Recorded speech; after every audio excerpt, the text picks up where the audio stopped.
नमस्कार, news capital express देख रहे हैं आप। मैं हूं आपके साथ गुंजन। मध्य प्रदेश में विधानसभा चुनाव के चलते कांग्रेस अगले 15 दिनों में महाजनसंपर्क अभियान चलाने जा रही है। कांग्रेस ने 150 प्लस का लक्ष्य रखा है।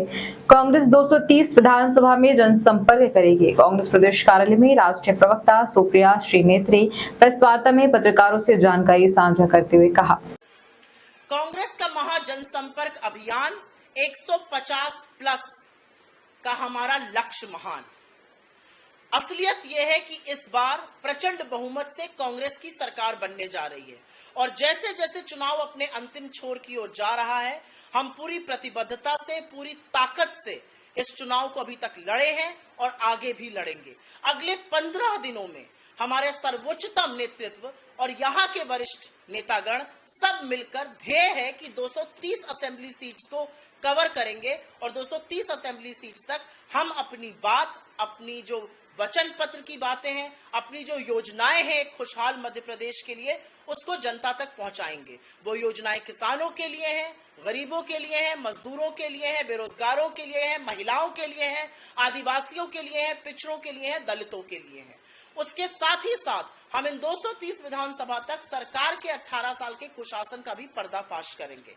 यहां पर यह बता देना जरूरी है कि करीब 17 रैली अगले 15 दिन में हमारी सर्वोच्च लीडरशिप, जिसमें हमारे अध्यक्ष श्री खरगे जी हैं, हमारे नेता श्री राहुल जी हैं, हमारी नेत्री श्रीमती प्रियंका गांधी जी हैं, वो संबोधित करेंगे। 70 रैली करीब कमलनाथ जी संबोधित करेंगे। 60 रैलियों का संबोधन दिग्विजय सिंह जी करेंगे। करीब 30 रैलियों में शिरकत रणदीप सिंह सुरजेवाला जी करेंगे और इसके अलावा जो मध्य प्रदेश के वरिष्ठ कांग्रेसगण हैं वो जनसंपर्क स्थापित करेंगे, सभाओं को संबोधित करेंगे, रैलियों में जाएंगे, जिससे कि 230 विधानसभा तक हमारी आवाज, हमारा वचन पत्र, हमारी प्रतिबद्धता गूंजे। असलियत यह है कि मध्य प्रदेश कुशासन से त्रस्त है 18 साल के, और मध्य प्रदेश ने यह मन बना लिया है कि वो बड़ा सत्ता परिवर्तन करेगा इस बार और सूद समेत अपने मताधिकार की चोरी का हिसाब भी लेगा। तो अगले 15 दिनों के लिए कांग्रेस का खाका तैयार है। जनता भी कमर कस के हमारे साथ खड़ी है और आने वाले दिनों में आपको शीर्ष नेतृत्व खरगे जी से लेकर राहुल जी और प्रियंका जी लगातार मध्य प्रदेश में दिखाई देंगे। 4 नवंबर को खरगे जी यहां पर रहेंगे, 5 नवंबर को प्रियंका जी रहेंगी, 7 नवंबर को वापस हमारे अध्यक्ष खरगे जी यहां रहेंगे, 8 और 9 नवंबर को प्रियंका जी पुनः मध्य प्रदेश में रहेंगी, 9 नवंबर से राहुल जी मध्य प्रदेश में रहेंगे, 10 को भी वो मध्य प्रदेश में रहेंगे, 13 और 14 भी वो मध्य प्रदेश में रैलियों को संबोधित करेंगे और अंतिम दिन प्रचार के 15 तारीख को श्रीमती प्रियंका गांधी जी भी यहां पर रहेंगी और हमारे अध्यक्ष श्री खरगे जी भी यहां पर रहेंगे। तो हम पूरी तरह से इस महाजनसंपर्क अभियान और 150 प्लस लक्ष्य महान के लिए तैयार है। कांग्रेस हिंदुओं को नफरती हिंदू कहकर नफरत फैला रही है। कांग्रेस ने हिंदुओं की है ना सनातनियों की। वैसे जैसे राम मंदिर प्राण प्रतिष्ठा का समय नजदीक आता जा रहा है, कांग्रेस के प्राण निकलते जा रहे हैं। जीतू पटवारी नया शब्द लेकर आए हैं, नफरती हिंदू। जो बहन बेटियों पर हाथ डालेगा उनके हाथ तोड़े जाएंगे, जो पत्थर फेंकेंगे उनके घर तोड़े जाएंगे। हम कार सेवकों का समर्थन करते हैं। कार सेवा करने वालों ने जो किया है वह सही थे। हम आज भी कहते हैं वो सही थे।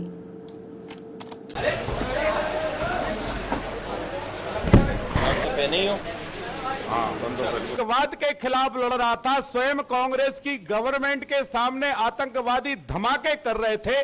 बंबई को हिला देने का कांग्रेस के शासन में आतंकवादियों ने काम किया था। उस समय देश एक सुर में कह रहा था कि आतंकवाद के खिलाफ लड़ाई लड़ो, देश तुम्हारे साथ है। और आतंकवादियों के खिलाफ अगर हमारी पुलिस, हमारी सेना कार्रवाई कर रही थी तो कांग्रेस एक शब्द गढ़ रही थी कि भगवा आतंकवाद। यह शब्द कांग्रेस ने गढ़कर साधु संत और हिंदू समाज का काम करने वाले लोगों को यह शब्द किया। अब कांग्रेस ने एक नया शब्द रचा है। पहले कांग्रेस के एक नेता बोले खरगोन में जिनने आगजनी की, जिनने लोगों के घर जलाए, जिनने बहन बेटियों के साथ छेड़खानी की, जिनने दुकानें जलाई, जिनने मंदिर तोड़े, जिनने शोभा यात्रा पर पथराव किए, उनको बचाने के लिए कांग्रेस ने एक स्टेटमेंट जारी कर दिया कि अगर ऐसा होगा, हमारी सरकार बनेगी तो हम जांच करेंगे और हम इनको बचाएंगे।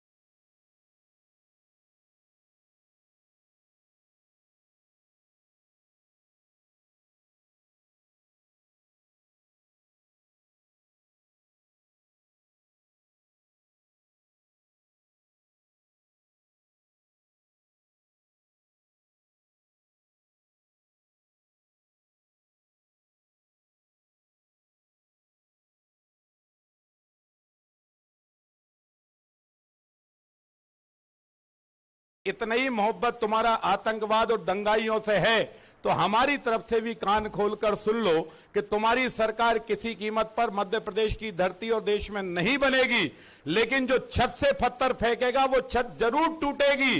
जो बहन बेटियों के साथ छेड़खानी करेगा वो हाथ भी तोड़े जाएंगे, जेल में भी डाला जाएगा। और जो रामदेव और कृष्ण और महावीर और गौतम बुद्ध और गुरु नानक की शोभा यात्राओं पर पथराव करेंगे, उनके भी वही हाल होंगे जो हम आतंकवादियों के करते हैं, उनके भी वही हाल किए जाएंगे। एक शब्द श्रीमान जीतू पटवारी जी ने, नफरती हिंदू। क्या हिंदुस्तान का कांग्रेस को छोड़कर सारा हिंदू नफरती दिखता है? क्या जो अयोध्या में राम मंदिर निर्माण की बात करते हैं वो नफरती हैं? आखिर क्या कहना चाहते हैं? ये वही कांग्रेस है जब पिछले चुनाव में श्रीमान कमलनाथ जी ने मुसलमानों की सभा में कान में लेते हुए कहा, तुम डटकर मतदान करना, नहीं तो भाजपा जीत जाएगी, और भाजपा जीतेगी तो क्या करेगी। ये मुसलमानों को सतर्क करा था कमलनाथ जी ने।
अभी तो राम जी का काम चल रहा है, इसी को चलने दी जाए। बाकी केजरीवाल का तो काम चल ही रहा है।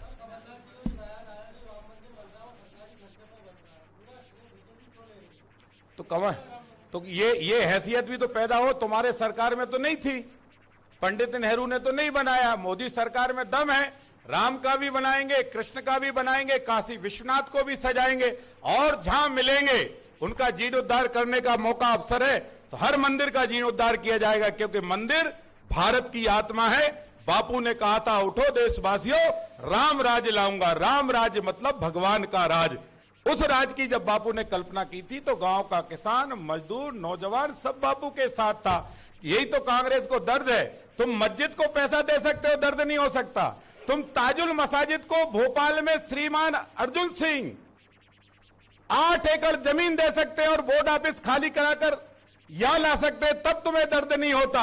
और भाजपा ने अयोध्या में राम मंदिर या काशी विश्वनाथ का कॉरिडोर या महाकाल के मंदिर में या माता मैयर वाली की माता के या विजयशन माता पर अगर सलकनपुर में काम कर दिया तो कांग्रेस को ऐसे हो रहा है, दांत मिसमिसा रही है हम पर। अरे कांग्रेस सुधर जा, हम मंदिर वाले थे, मंदिर वाले हैं।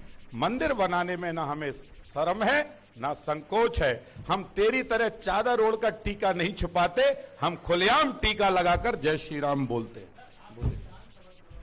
अरे वो बात नहीं, ना तो हिंदू की है ना सनातन की है, बल्कि आपको और मुझको ये भी पता है, मैं पिछली बार भी ये कह चुका हूं कि ये वही कांग्रेस है। कांग्रेस के राष्ट्रीय अध्यक्ष मल्लिकार्जुन खड़गे साहब का बड़ा बेटा जो कर्नाटक सरकार में है, उसने भी सनातन धर्म को बीमारी कहा। और तमिलनाडु के चीफ मिनिस्टर का बेटा जो वहां की सरकार में मंत्री है, उसने भी डेंगू जैसे बीमारियों से सनातन धर्म को संबोधित किया। आज दिनांक तक पूरी कांग्रेस ने इस पर माफी नहीं मांगी। मैं पूछना चाहता हूं कमलनाथ जी से और पूरी कांग्रेस की मित्र मंडलियों से कि हिंदुओं के खिलाफ तुम्हारे मन में इतनी नफरत क्यों? आखिर क्या कारण है? क्यों हिंदुओं से इतनी नफरत कर रहे हो? क्यों राम से इतना विरोध पाल रहे हो? क्यों सनातनियों को इतना बदनाम कर रहे हो? और क्यों सनातनियों को तुम बीमार, सनातन धर्म को बीमारी कह रहे हो? इसका जवाब दे। ठीक है, प्रश्न आपके। हिंदू को डिमोरलाइज करना चाहती है, कांग्रेस हिंदू को घबराना चाहती है। घबरा कर उसको परेशान करना चाहती है। और कांग्रेस हिंदुओं के बारे में शब्द रच रही है कि आप नफरती हिंदू हैं। हम कांग्रेसियों से कहना चाहते हैं कि हम नफरती नहीं है, हम स्थान के असली हिंदू हैं। हम देश के लिए भी मरेंगे, हम राम के लिए भी मरने के लिए तैयार है। इसलिए जो नफरती हिंदू शब्द गढ़ रही है कांग्रेस, इससे हम पूछना चाहते हैं कि हिंदुओं से इतनी नफरत क्यों हो गई? और हिंदुओं से इतनी नफरत है कांग्रेसियों, तो फिर चुनाव में टीका लगाने का ढोंग और मंदिर में प्रणाम करने का ढोंग क्यों रच रही है? इसका मतलब तो कांग्रेस का साफ है कि कांग्रेस के मुख में राम, बगल में छुरी, और पूरी कांग्रेस की हिंदुओं के बारे में नीयत बुरी है। ये क्लियर हो गया है। इसलिए हिंदुस्तान और मध्य प्रदेश के हिंदू इस बात को जान गए हैं, ये कांग्रेस ना 47 में हमारी थी, ना आज की तारीख में हमारी है, ना आगे की तारीख में हमारी है। कुठारी बंधुओं को जब 2 बेटों को 18 और 17 वर्ष के बच्चों को जब मुलायम की सरकार ने गोली मारी, तो यही कांग्रेस ने मुलायम की सरकार की पीठ थपथपाई थी। कार सेवकों को जब गिरफ्तार किया गया तो ये पूरी कांग्रेस सब एक थे, सापा बासापा और अन्य दल और कांग्रेस सब मिलकर कार सेवकों पर हमला कर रहे थे। नफरत तो कार सेवकों को गोली मारकर कांग्रेस फैला रही थी, नफरत तो बाबरी मस्जिद को शहीदी कहकर कांग्रेस फैला रही है, नफरत तो भगवा को आतंकवादी करके कांग्रेस फैला रही है, नफरत तो कांग्रेस हिंदू को नफरती हिंदू कहकर फैला रही है। कांग्रेस तू असली चेहरा बताती क्यों नहीं है, बोलती क्यों नहीं है कि तू हिंदुस्तान के हिंदुओं के साथ नहीं, बल्कि या तो तू पाकिस्तानियों के साथ है या आतंकवादियों के साथ है। और तू तो वो भी है कि जब इजराइल पर जो हमला हुआ और हमास नाम के संगठन ने जो हमला किया, उसकी भी तेरी का नेशनल कमेटी ने उनके प्रति जो शब्द व्यक्त किए हैं वो सबको पता है। पूरी कांग्रेस हिंदुओं के खिलाफ नफरत के बीज बो रही है, हिंदुओं को बदनाम करने की साजिश रख रही है। राम के खिलाफ है कांग्रेस, क्योंकि राम को काल्पनिक बोलने वाली यही कांग्रेस है, और राम के खिलाफ 24 वकील सुप्रीम कोर्ट में खड़ा करने वाली यही कांग्रेस है। और हिंदुस्तान के आम जन को ये जीतू पटवारी जी और उनके अली बाबा 40 चोर की जो कंपनी है, उसको हम साफ शब्दों में कहना चाहते हैं कि भाजपा जब राम मंदिर का पोस्टर लगे तो पूरी कांग्रेस को फीवर आ जाता है, और राम मंदिर का पोस्टर हटाने के लिए वो आयोग में जाकर शिकायत दर्ज करती है। महाकाल का पोस्टर लगे तो शिकायत दर्ज करती है। आखिर कांग्रेस किससे प्यार करती है, कांग्रेस किसके साथ है, वो बताती क्यों नहीं है? जब पीएफआई पर कार्रवाई हो तो दिग्विजय सिंह स्टेटमेंट देते हैं कि 96% फेक कार्रवाई है। अरे दिग्विजय सिंह जी, अरे कमलनाथ जी, अरे जीतू पटवारी जी, अरे रवि जी, और तो और एक महान प्रवक्ता के जी, वो तो बाबरी मस्जिद को शहीद ही कहते हैं, शहीद हो गई। अरे इतना ही मोहब्बत है तुम्हें बाबरी मस्जिद से तो खुल के कहो कि कार सेवकों ने गलत किया। और उनने उस दिन स्टेटमेंट देके कहा कि रामेश्वर शर्मा तो गुंडे हैं, क्योंकि ये उस दिन 6 दिसंबर में कार सेवक थे। हम डंके की चोट पर कहते हैं कि 6 दिसंबर में हम कार सेवक थे। कार सेवकों ने जो किया वो देश के स्वाभिमान में किया। इसका समर्थन हम पहले भी करते थे, इसका समर्थन आज भी करते हैं। लेकिन जीतू पटवारी जी और पूरी कांग्रेस से पूछना चाहते हैं कि आखिर ये नफरती हिंदू है क्या हिंदुओं को बदनाम करने का षड्यंत्र नहीं कर रही कांग्रेस?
नहीं, देखिए कांग्रेस कालनेमी है।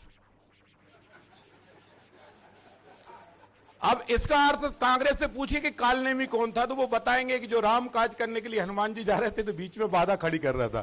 तो ये कांग्रेस जो है ना, ये कालनेमी है, ये बहरूपिया है, ये रूप बदलकर छलने का काम कर सकती है। ये ना हिंदू है ना मुसलमान है। अब कांग्रेस क्या है ये सोनिया ही बता सकती है। हाँ, अयोध्या के राम की बात कर, हृदय के राम तो दुनिया के हैं, ठीक है कि नहीं। राम की तो तुलसी ने जब रामचरितमानस लिखा तो उनने सकल जगत में श्री राम की कल्पना की है, ठीक है कि नहीं। उससे परेशानी नहीं है, परेशानी इसकी है कि तुम राम को मानते कैसे हो। जब राम मंदिर बनता है तो दिग्विजय सिंह जी क्या बोलते हैं वो बताओ। तब राम मंदिर का विरोध करते हो, बाबरी ढांचे का समर्थन करते हो।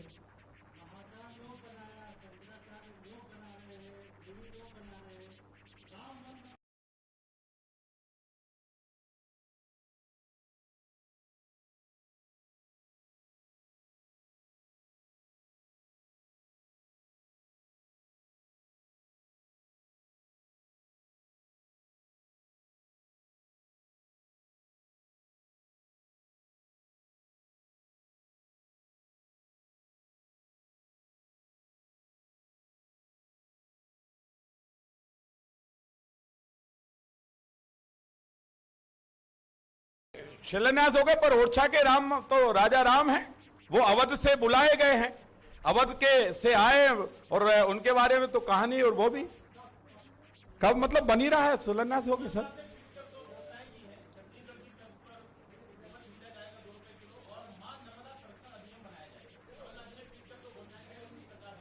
मुझे लगता है कि अपन जिस विषय पर है नफरती हिंदू पहले वो कर ले, फिर भी मैं कमलनाथ जी से प्रार्थना करना चाहता हूं कि फिर बात घूम फिर के वहीं आ जाएगी।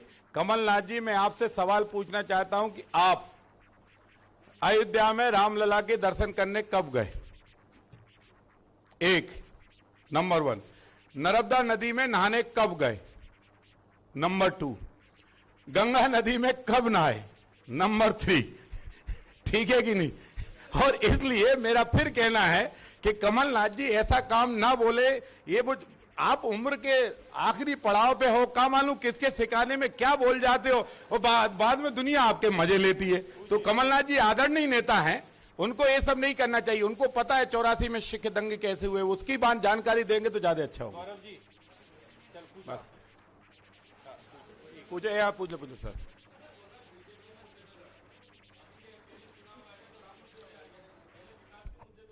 देखिए, कर्नाटक में या भोपाल में चुनाव हमारा राम और हनुमान मुद्दा नहीं है, ये हमारी आत्मा है और आस्था है। जब भी कोई हनुमान पर बात करेगा, चोट करेगा, सनातन पर चोट करेगा, हम उसके खिलाफ लड़ेंगे, परिणाम कुछ भी हो। अगर यहां राम का विरोध करोगे, सनातन को आप बीमारी कहोगे, तो 100 बार हमारा सर काट लेना, तो भी जब भी उठेंगे हम यही कहेंगे कि हम सनातन के थे, सनातन के हैं, और सनातन के सम्मान के लिए लड़ाई लड़ेंगे। इसलिए परिणाम से नहीं, सनातन के और धर्म के लिए लड़ाई है। कहा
ये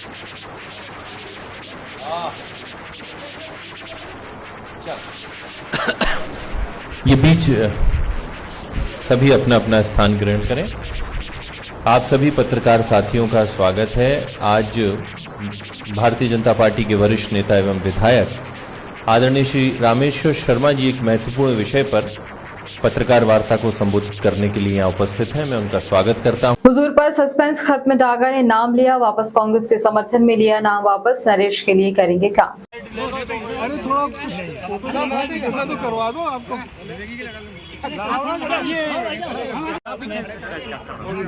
क्या माने कांग्रेस का समर्थन ऊपर से तो भाई तो बोलिए जी, कांग्रेस का समर्थन कर रहे हैं।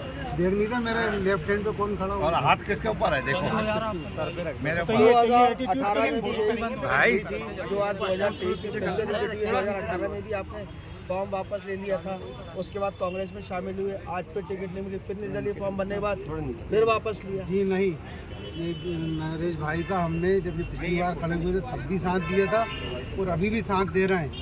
और भले चाहिए हमारा साथ दे नहीं दें, लेकिन हम इनको दिल से साथ दे रहे हैं, लेकिन हम किसी से एहसानमंद फरामोश वाला काम नहीं करवाते। फतेहपुर जिला टीकमगढ़ में आयोजित आम सभा में मुख्यमंत्री जी के संबोधन बिंदु, जितने विकास के काम भाजपा ने किए कांग्रेस ने कभी नहीं किए, कांग्रेस का विकास से कोई लेना देना नहीं। बहनें मेरे लिए देवी का स्वरूप है, मैं अपनी बहनों की बेहतरी के लिए भरसक प्रयास करूंगा, इसलिए मैंने लाडली बहना योजना बनाई है। मैंने मेरे मन से विचार आया कि योजनाएं तो कई बनी, लेकिन ऐसी एक योजना बन जाए जिससे मेरी बहनों की जिंदगी बदल जाए, इसलिए मुख्यमंत्री लाडली बहना योजना बनाई। अगर कोई बहन रह गई हो तो चिंता मत करना, आगे उनके नाम भी जोड़े जाएंगे। 21 साल की बेटियों को भी लाडली बहना योजना का लाभ मिलेगा और लाडली बहना के पैसे 1000 से बढ़ाकर अभी 1250 रुपए किए हैं। मेरी 1 करोड़ 32 लाख बहनें हैं। पैसे की जैसे जैसे व्यवस्था होगी 1250 से बढ़ाकर 3000 रुपए करेंगे। कांग्रेस का विकास से कोई लेना देना नहीं। दादागिरी करो, गुंडागर्दी करो और अपना राज चलाओ, ये कांग्रेस है। लेकिन ऐसी कांग्रेस की अब हम चलने नहीं देंगे। एक तरफ ये सारे विकास के काम और दूसरी तरफ जनता की भलाई। कांग्रेस के लोग हवा रंग बदला रहे, विस्थापन होगा, नया भरा रंग बदलेगा। मैं आज आपसे कह रहा हूं कि कांग्रेस झूठ बोलने के अलावा कोई काम नहीं करते। शिवराज सिंह चौहान के होते कोई काम विस्थापित नहीं होगा।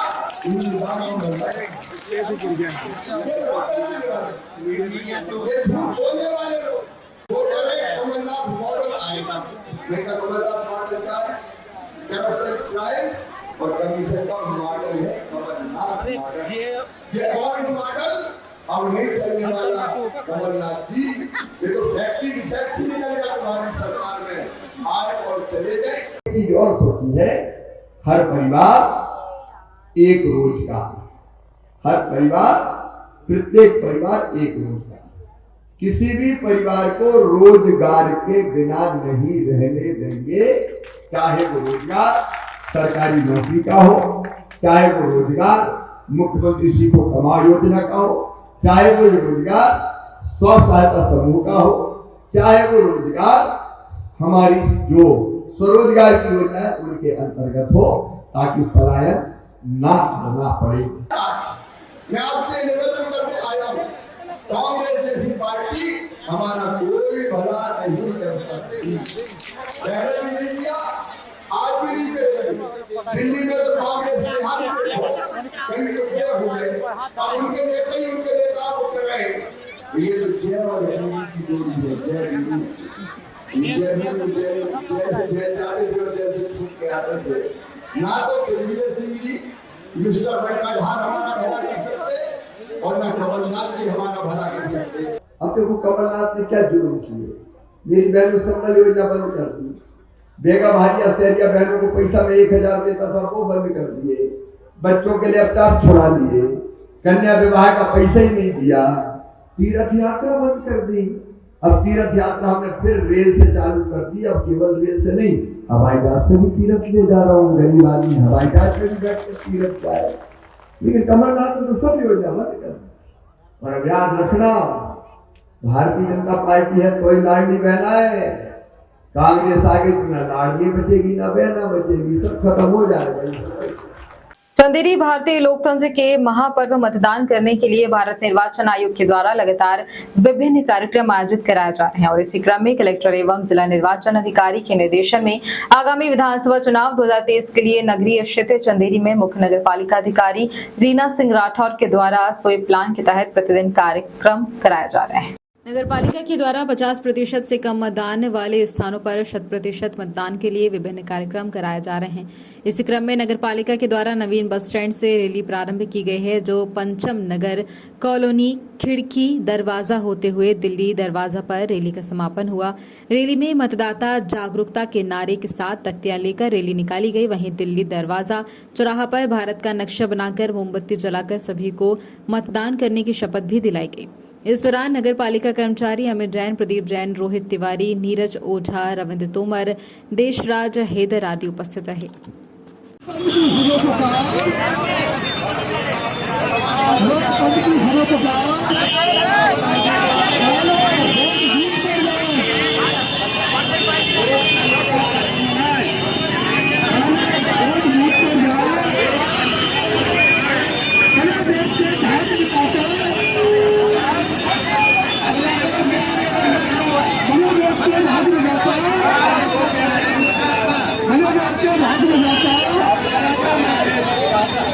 फाइनेंस कंपनी एक का व्यक्ति जिसका नाम रवि विश्वकर्मा बताया जा रहा है, वह इशावर थाने के अंतर्गत आने वाले ग्राम मुंडला निवासी को कुछ दिनों से परेशानी अड़ीबाजी कर रहा था। बता दें आपको कि इशावर पुलिस ने आरोपी का खिलाफ मामला दर्ज कर मामले की जांच कर रही है। मामला इशावर थाने के अंतर्गत आने वाले ग्राम मुंडला निवासी नेपाल सिंह पिता जालम सिंह का है, जहां नेपाल सिंह ने ग्राम मुंडला निवासी ने फाइनेंस कंपनी से लगभग 3 लाख रुपए लोन दिया था। बताया जाता है कि उसने कुछ किस्तें फाइनेंस कंपनी को जमा भी की थी, लेकिन पत्नी की बीमारी के चलते किस्त जमा नहीं कर पा रहा था और समय बाद किस्त जमा करने का बोल रहा था। बताया जाता है कि दिनांक 31/10/2023 को लगभग 10 बजे अपनी पत्नी का इलाज करके अपने गांव जा रहा था। तभी इशावर में की चाय की दुकान के सामने रवि विश्वकर्मा मुझे मिला और माँ की गाली देकर बोला कि अगर तूने मेरा पैसा नहीं दिया तो तुझे आज ही बताता हूँ। आज मैंने उसे गालियाँ देने से मना किया तो रवि विश्वकर्मा ने मेरी कॉलर पकड़कर मेरे साथ मारपीट करने लगा, जिससे मुझे सीने व पीठ में चोट आई है। मैं चिल्लाया तो वह आसपास के लोग आ गए। वहीं मेरी पत्नी ने बीच बचाव किया। रवि विश्वकर्मा पैसे लेने के लिए मुझसे बार बार अड़ीबाजी कर रहा था। ये क्या मामला हो गया? आया हमने बोला कि सर इस महीने किस्त नहीं है तो आपको देने पड़ेगा, तो हम सारा लगा रहे हैं, तो मैंने बोला सर मैं करा रहे इस महीने किस्त तो कर पाएंगे, तो किस्त को आपको देनी पड़ेगी। हाँ सर गाड़ी तो इस संबंध में आपने थाना से ही शिकायत करेंगे? हाँ सर। कहाँ के रहने वाले? मुंडला। क्या हो गया? मैं सीहोर ब्रांच सीहोर से मैंने नवा कैपिटल से लोन लिया था, तो वो सामने वाले मेरी वाइफ की तबीयत खराब थी, तो उनको मैंने समय का बोला। मैंने सर मुझे समय चाहिए, अभी मेरे पास पैसे नहीं है, मैं आपके अगले के भर दूँगा। लेकिन उन्हें समय के बजाय मेरे को गाली गलौज दी और धमकी दी। बोलते हैं अगर आपने मेरे को किस्त नहीं दी तो आपके घर के बर्तन सब निकाल के फेंक देंगे और घर में ताला लगा देंगे। इस संबंध में आपने कहीं शिकायत की थाना से? मैंने शिकायत की और अपने कर्ज मुक्त अभियान पर भी चल रहा है। उन्होंने पूरी टीम वहाँ पे पहुँची और अपने इछावर थाना प्रभारी कंचन सिंह ठाकुर के आई। उन्होंने मेरे को उसके चुंबल से छुड़ाया। कल इछावर थाने के सामने से सामने वाला मुझे मेरी वाइफ की तबीयत खराब थी, तो मैं इछावर हॉस्पिटल में लेके आया वो उनका इलाज करवाने के लिए। तो सामने वाला मुझे और मेरी बीवी को दोनों को उठाकर उसका लेके चला गया। वहाँ से थाना प्रभारी आई मैडम ने उनकी चुंबल से मेरे को छुड़वाया। कर्जम की टीम साथ में थी और हमारे सरपंच कैलाश पटेल उन्होंने भी मदद की। उन्होंने भी यहाँ पर रिपोर्ट डलवाई गई थी वो वहाँ से मुझे ख्याल आया।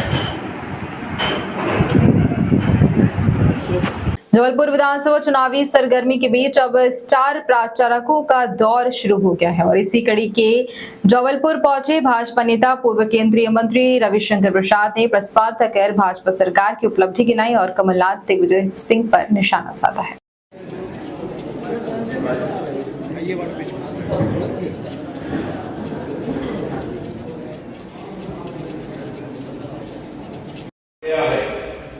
तो वही अपने आप में प्रति व्यक्ति आय कितनी बढ़ी है, सड़कें कितनी बनी है, ये सब चीजें दिखाई। ये लो। अरे रुक जाओ भाई।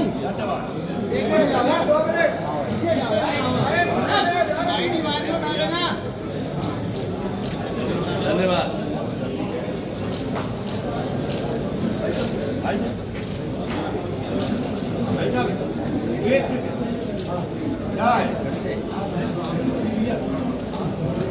बता दो फोटो कहाँ छपी मैं कि क्यों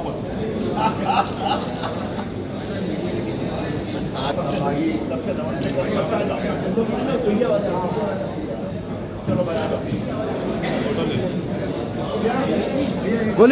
गोलवी है सामने बोलो।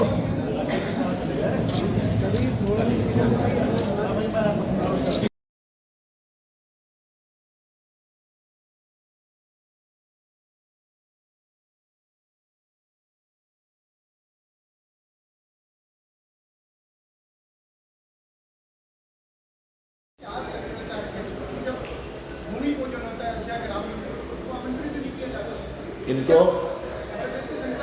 मैं शंकराचार्य पर कोई कमेंट नहीं करूंगा, हमारे बड़े वरिष्ठ हैं और आपकी एक बात से बहुत विनम्रता से मैं डिफर करता हूं कि चारों को नहीं बुलाया। जितने संत समागम के लोग थे सबको हम सम्मान करते हैं और वहां भी सम्मान से बुलाया जाता है। अब मैं उनसे इस पर आप मुझसे बहस मत कराइए, हो गई बात। वैसे भी शंकराचार्य की भाषा नहीं हो सकती, क्षमा करिए आप, बहुत उनका हम सम्मान करते हैं तो उनकी भाषा दूसरी होती है। धन्यवाद। और कोई सवाल? कोई कंफ्यूजन नहीं है। बीजेपी की परंपरा है कि हम पार्लियामेंट्री बोर्ड चुनाव पर फैसला करता है। आपके पड़ोस में छत्तीसगढ़ है, वहाँ भूपेश बघेल जी हैं, क्या कांग्रेस ने उनको घोषणा किया है क्या? अब कमलनाथ जी मुख्यमंत्री के उम्मीदवार हैं, इसको दिग्विजय सिंह ने दिल से माना है क्या? इसलिए ये बात है। लेकिन हम इसमें कोई आडंबर नहीं करते। चुनाव के बाद हमारा पार्लियामेंट्री बोर्ड, हमारा नेशनल नेतृत्व एक योग्य फैसला करेगा, विधायकों से बात करेंगे। शिवराज जी पर विश्वास नहीं रहा क्या पार्टी? इसमें कोई विश्वास नहीं है, वो हमारे वरिष्ठ नेता, अच्छा काम किया है, ये हमारे संगठन की प्रक्रिया का सवाल है।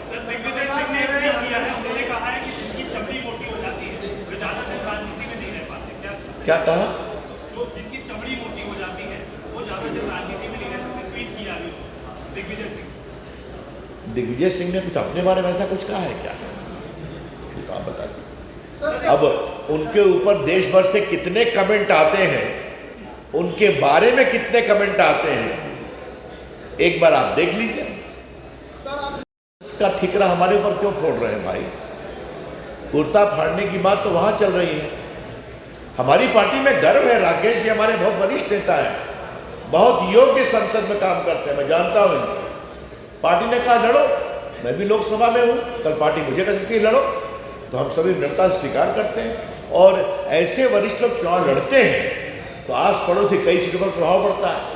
तो पार्टी अगर तय करती है तो यही तो हम सभी कार्यकर्ता है, नेता नहीं है, और पार्टी का निर्णय बहुत प्रेम भाव से स्वीकारते हैं।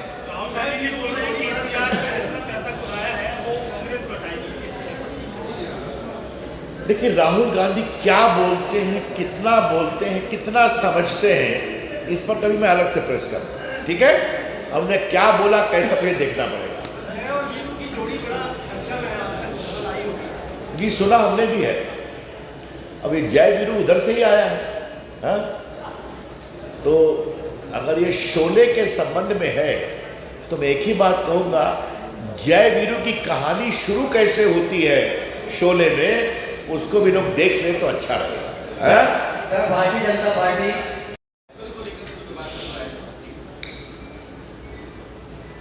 लगता है विपक्षी के लोगों ने होमवर्क करना बंद कर दिया है। हाँ, राहुल गांधी तो होमवर्क नहीं करते हैं, लेकिन विपक्षी के नेताओं का अब ये हाल होगा हमें नहीं मालूम है। मैं देश का पूर्व कानून आईटी और संचार मंत्री रहा हूं। एप्पल ने अपने स्टेटमेंट में क्या कहा है, दुनिया के 150 देशों में हमारे कस्टमर्स को हमने सावधान किया है कि ये एक गड़बड़ी सामने में आई है जो प्रामाणिक नहीं है, लेकिन आप सावधान रहिए। तो 150 देशों में गया है तो यहां भी गया है, तो आपको परेशानी क्या है? अगर आप बहुत परेशान, एफआईआर कर दीजिए। राहुल गांधी ने पेगासस की बात कही थी, सुप्रीम कोर्ट ने कमेटी बनाई थी, कमेटी ने कहा जिनको चिंता है वो पेगासस अपना मोबाइल जमा कर दीजिए, तो दे तो नहीं पाए। तो भैया मोदी विरोध में कहां तक जाओगे आप? तो क्या राहुल गांधी अब 150 देशों में एफआईआर करेंगे? ये बिल्कुल बेबुनियाद है, इसमें कोई प्रामाणिकता नहीं है। लेकिन हाँ, भारत सरकार ने जांच का आदेश दे दिया है। आप लोग से कोर्ट मैंने बहस किया, आज मंदिर बन रहा है तो अगर उसका बड़े बड़े पोस्टर लगते हैं उस पर कांग्रेस को परेशानी क्यों है? भाई ये प्रभु राम का मंदिर तो सबके लिए है, आप भी खुश क्यों नहीं होते? लेकिन मंदिर के निर्माण में रोड़े अटकाने वाले उस पर खुशी कैसे जाहिर करेंगे? तो ये दिखावे के हिंदू हैं, ये बहलावे के हिंदू हैं, ये राजनीतिक वोट के हिंदू हैं, आस्था के हिंदू नहीं है। और सनातन का मान हम नहीं स्वीकार करेंगे, इसका प्रतिकार करेंगे। बिहार के एक शिक्षा मंत्री कहते हैं कि रामायण पढ़ना पोटेशियम साइनाइड खाने के बराबर है। खड़गे साहब के पुत्र हमला करते हैं और ये सभी खामोश रहते हैं, क्या राहुल गांधी, क्या कमलनाथ, क्या दिग्विजय सिंह, तो इसे मुझे नहीं मानते।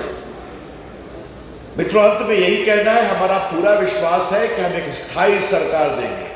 और स्थायी सरकार का मतलब क्या होता है, ये मतलब कि जनता जानती है विकास होता है। मोदी जी आए पूर्ण बहुमत से तो देश का विकास हुआ, यहाँ भाजपा की सरकार आई तो यहाँ का विकास हुआ। तो देश की जनता समझती है, प्रदेश की भी समझती है कि डबल इंजन सरकार का क्या मतलब होता है। आज मैं जैसे ही उतरा जबलपुर हाईकोर्ट पर, राकेश जी आपको बधाई, क्या बढ़िया टर्मिनल बन रहा है साहब। ग्वालियर हो या जबलपुर हो, सड़कें बहुत सुंदर हो गई। तो ये विकास का क्रम चलना चाहिए। अपनी ओर से मुझे इतना ही कहना था, अब मैं आपके प्रश्नों के लिए तैयार हूँ। भाजपा में भी विरोध सामने आया है, तो क्या लग रहा है इसको कैसे? इसका जवाब बहुत स्पष्ट है। भाजपा बड़ी पार्टी है, सत्ता देश में है, आगे फिर आएगी, तो कार्यकर्ताओं की अपेक्षा बढ़ती है। कई बार एक सीट पर 10-10, 15 कार्यकर्ता योग्य रहते हैं, लेकिन हमारे संगठन के अंदर की ताकत है, इसको हम संभालते हैं और संभाले यहाँ पर, और ये हम पूरे देश में करते हैं। और कार्यकर्ता हमारे आग्रह को, नेताओं के निर्देश को, नेताओं की समझाइश को मानते हैं और रास्ता निकलता है। तो ये तो हमारी रचनात्मक प्रक्रिया है। कांग्रेस में क्या होता है ये तो आप वहां पूछ लीजिए। मित्र और जबलपुर के सभी स्नेहिल पत्रकार, टीवी और प्रिंट मीडिया, फोटोग्राफर्स, अन्य बंधुओं, मेरी सबों को बहुत विनम्र नमस्ते। क्षमा चाहता हूँ, थोड़ा मैं विलम्ब से आया, सुबह ग्वालियर से उड़ा। इसके पहले कल मैं ग्वालियर में काफ़ी कार्यक्रम थे, उसके पहले छत्तीसगढ़ में थे, कल भोपाल के बाद फिर दिल्ली होते हुए फिर छत्तीसगढ़ जाऊंगा। कुछ बातें मैं अपनी ओर से आपके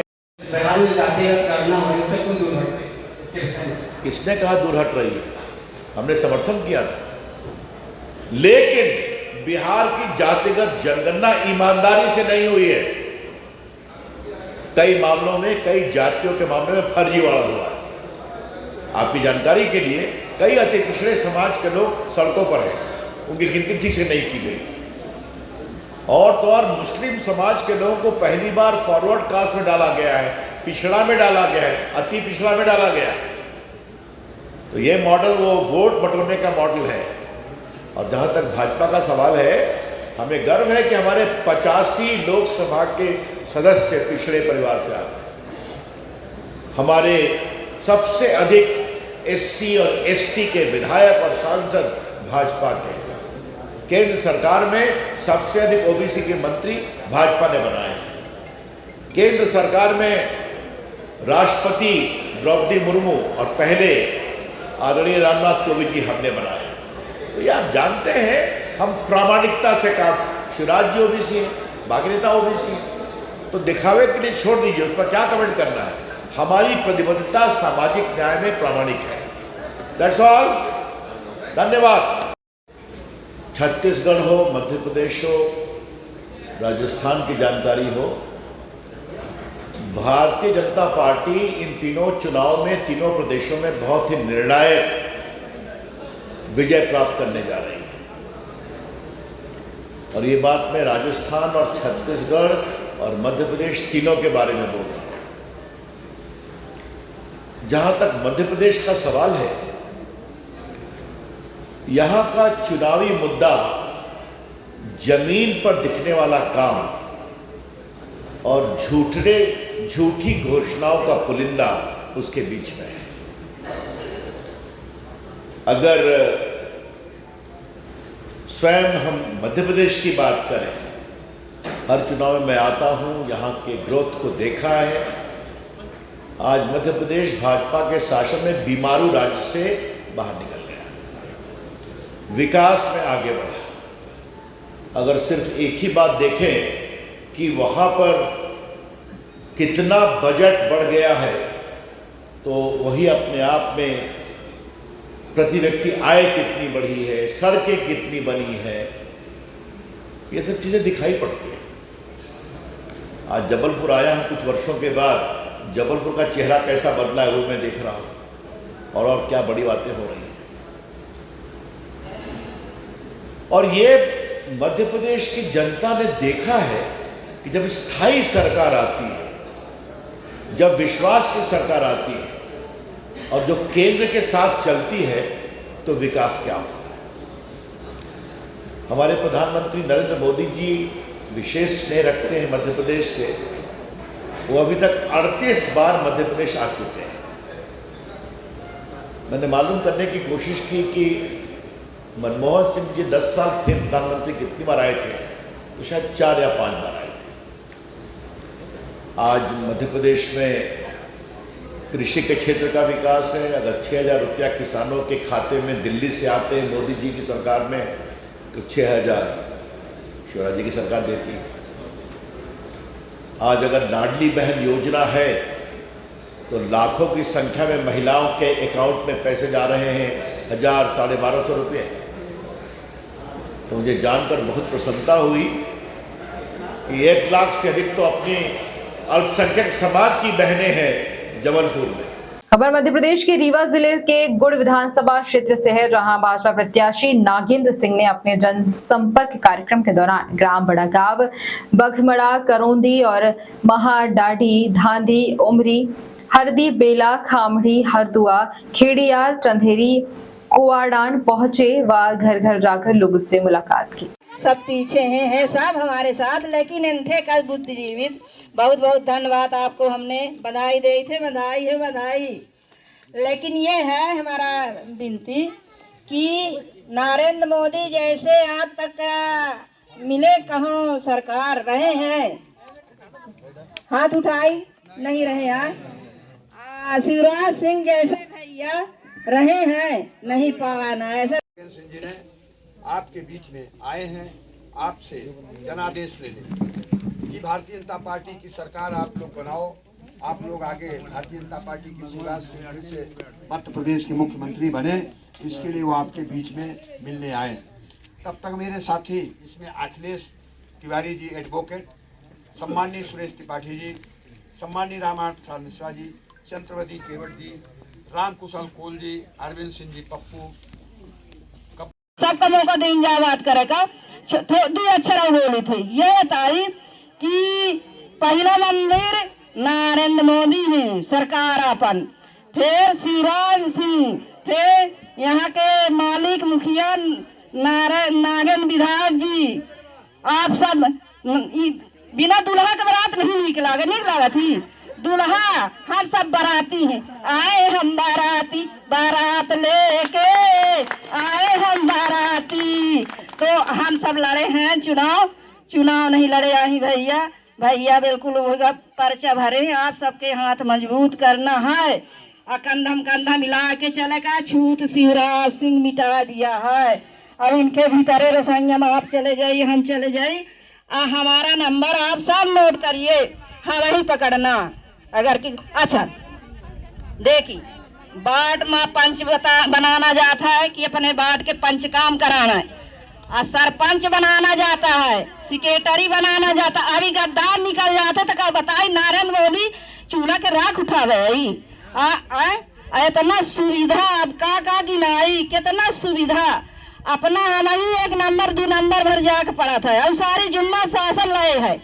शासन का ये राज अगर छूट गए तो जैसा मर गए चीलर मारत और रह पी रहे। ये पीरा कहाँ पता ही नहीं है, कहाँ पता ही नहीं है। हमारे नाती भाई एक छोड़ का 1 महीना भर ये आशा कार्यकर्ता सीता है, वो बोली दूसरे देवता सो वह गाड़ी गई और दूसरे देवता पहुँचाई और 100 रुपया दे तो जन्म प्रमाण पत्र लड़का का मिली। हमारा लड़का 22। तो हम कहन कौन मांगता है, थे हाथ जोड़ी, नहीं कहा ना किसी से कि पैसा मांगते हैं। पैसा फ्री डिलीवरी है, फ्री गाड़ी आई तो लाई गए। अब के बाद ये किसन हो अब फ्री छुट्टी भय तो गाड़ी नरेंद्र मोदी जो खड़ी है, जगह जगह खड़ी है। तो अपना हमारे खेती रहा, आप सबके खातिर रहा। नरेंद्र मोदी के योजना खोला है। आज अब कांग्रेस झूठी मूठी केस लेके झूठ मूठ करके कि वह खाई में पुन गिर जा तो जिंदगी उठे का रोजी न हो। तो यह बताइए, फिर 1 रुपया न पहुँचावे वाला लीन, और न 1 रुपया जब छुट्टी होती तब नहीं लीन, और न जन्म प्रमाण पत्र दीन तो फ्री। और आशा मांगत रही तो वो जेल में डाल ले, तो कहती कि लागत है। तब ये बताए कि घर घर मोदी थोड़ी झाके। हम तुम दूठे लड़का नहीं पाल सकी, संभाल सकी। इतना विश्व नरेंद्र मोदी संभारे है तो कुछ करेजा मैं आप जब आँखी मूंद ले भगवान छात दिखाते। तो गौर से सुनिए कि गौर से अपना सोची कि ये मैं मुख्यमंत्री सरकार अपन जीवन तक। चुनाव बाद हम इनसे छोटा से गांव है उमरी रीठी चंद्रवती केवट हमारा नाम। एक जने को नोट कर ले आप, 9 में 10वां वार्ड के 80 85 65 042 60 लोड कर ले। हम हेरा घुमा बना की चुनाव बाद लुक जाई देखी अपना का। हम सब को रैली बना के पहले सीढ़ी चढ़ब और दिल्ली भोपाल आप सबका लाइके बड़े गांव के जितना काम है हम कराऊ। हमारी जिम्मेदारी। हाँ, पहला नाम छोट का बटन, जैसे जहाँ बटन दबाओ तक कैमरा लगा रही, ऐसा नहीं है कि कैमरा न रही। कमल के उमर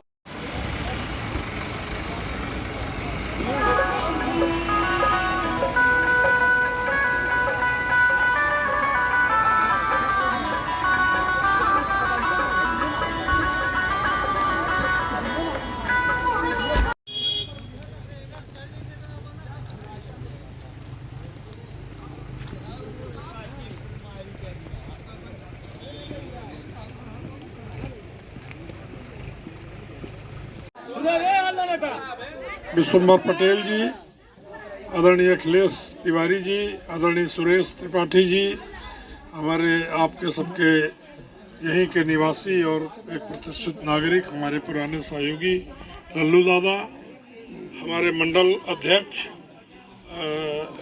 कपूर चंद जी, विश्वजीत जी, पप्पू बोस, उनके बच्चे विधायक जी, चंद्रकली जी, चंद्रवती की चंद्रवती जी। देखिए जो बात रही असली तो सब चंद्रवती जी कह दी और अपना के भाषा में बोली, अपना के समझ में सब बात आ गए। जन्म से मृत्यु तक के इंतजाम मोदी जी और शिवराज सिंह जी करेंगे। और तरह तरह की योजनाएं हैं वो गिनाएंगे, आयुष्मान विश्वभर जी बताएंगे। राशन फ्री मिल रहा है कि नहीं? चूल्हा मिला है कि नहीं? है पक्का मकान अभी हम नहीं आए हैं, वो सब जुड़ गए हैं। और जेखा ये लाडली बहना के फार्म भर गया है, उनका सबका पक्का मकान ये तुरंत मंजूर हो गया। या पुरान गलती या कोनो सचिव पटवारी के जो सर्वे में ये सिलचट का छोड़ दी रहे हैं।